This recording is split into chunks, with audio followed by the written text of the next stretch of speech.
Hello, my name is Sarah Burt and I will be presenting on the Hogan Personality Inventory. It is the responsibility of a competent counselor to monitor the quality of tests that clients are given. In this presentation, I will analyze the Hogan Personality Profile to better understand its origins, basic implementation, theory, validity, reliability, population it best serves, and strengths and weaknesses. This is an example of how I will examine tests I will give my future clients. The original model for the Hogan Personality Inventory was the California Psychological Inventory. The California Psychological Inventory was designed to predict aspects of social behavior that are cross-culturally significant. Joyce and Robert Hogan founded the Hogan Personality Inventory in 1987. Originally published in 1992, the current version of the tool was released in 2007. The inventory was inspired by the Civil Rights Act of 1964, which made discrimination illegal in the hiring process. The Hogans state that they are dedicated to developing a non-discriminatory personality assessment. The assessment allows employers to eliminate any potential bias based on gender, ethnicity, and race as a part of the selection process. The inventory now is available in over 56 countries and 47 different languages. And it now serves over 200 of the top 500 Fortune companies. The Hogan Personality Inventory Manual describes the inventory as a measure of normal personality and is used to predict job performance. The Hogan Personality Inventory states that it can help strengthen employee selection, leadership development, succession planning, and talent management. It is predominantly used in the occupational setting for selection and development purposes, although it can also be used in research purposes and in the counseling setting. I could see using the Hogan Personality Inventory in a career or school counseling setting. Among the major personality inventories used in organizational contexts, the Hogan Personality Inventory is one of the most popular. It consists of over 206 true and false self-reporting questions that scores based on 6 primary scales based on the 5-factor model relating to social and interpersonal effectiveness. It has been found that personality dimensions defined within the 5-factor model are excellent predictors of job-related behaviors. The 5-factor model, or the Big Five, are 5 general personality dimensions that explain the common variance among the primary personality variables. The Big Five are generally labeled as conscientiousness, emotional stability, agreeableness, extroversion, and openness to experience.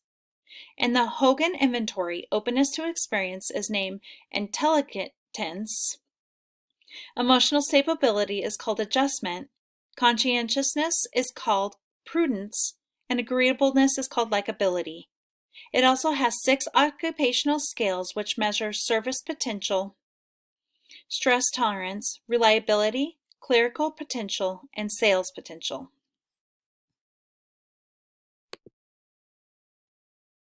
The Hogan Personality Inventory is based on the socioanalytic theory, which is intended to explain individual difference in interpersonal effectiveness and is rooted in interpersonal psychology. The theory is based on 2 generalizations relevant to organizational behavior. People always live or work in groups, and groups are always structured in terms of status hierarchies.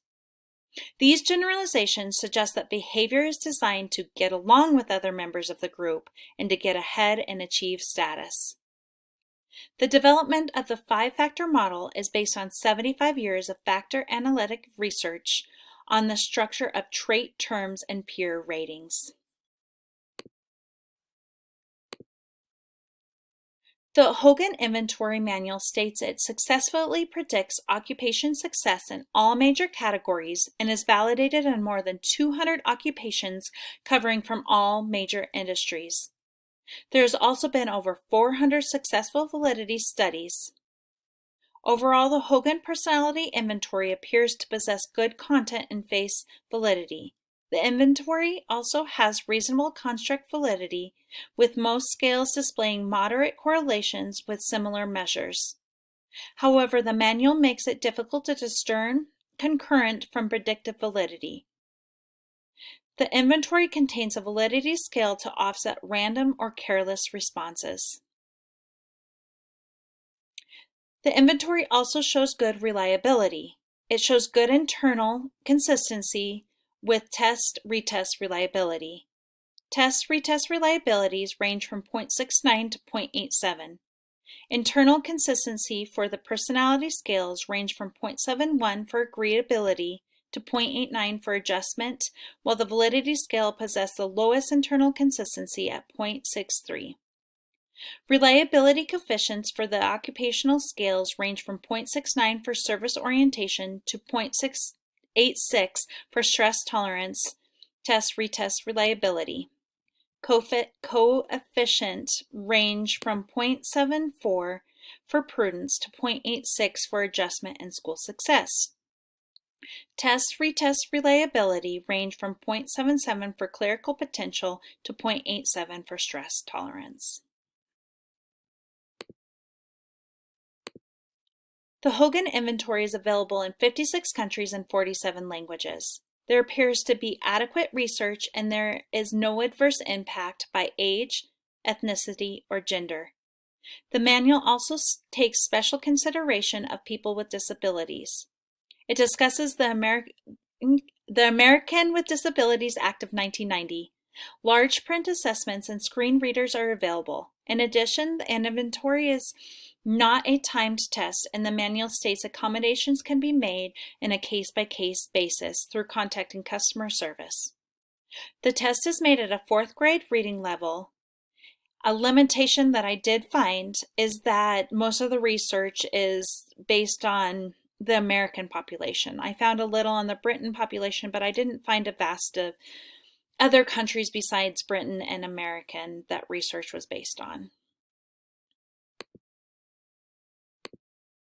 The strengths of the Hogan Personality Inventory is that it has been in existence for over 30 years and has a large pedigree of research supporting its use, mostly being conducted by Robert and Joyce Hogan. Overall, the test has good internal consistency and good test-retest reliability. It appears to be a respectable test to most in an occupational setting or in a career counseling. A limitation to the test, as I mentioned before, is that most of the research I found was only done with the American population, although the inventory is available in many different languages and a vast amount of countries. I found most of the literature easy to understand and interesting. The only concern I have is understanding the statistical language. I am struggling to learn statistics in an online format and my brain is not automatically registering the information. I had to work a little harder to understand the reliability and validity portions of this presentation. I found it hard to condense all the information on validity and reliability into the short paragraph that I had in this that I presented on. It's been a good activity to practice making sense of all the information, and I'm sure with practice and time learning the language, I will be able to go into more depth and understand it a little better in the future.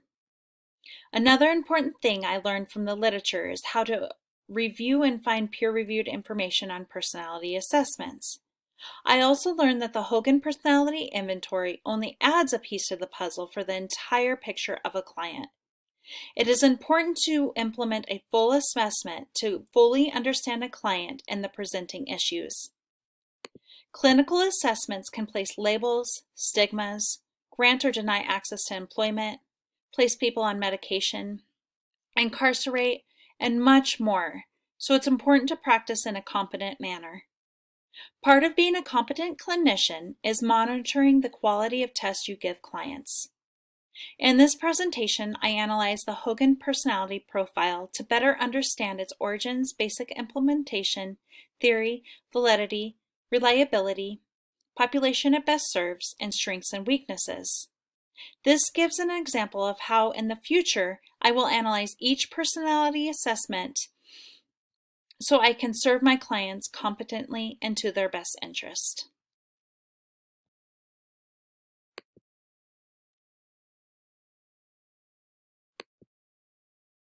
Thank you.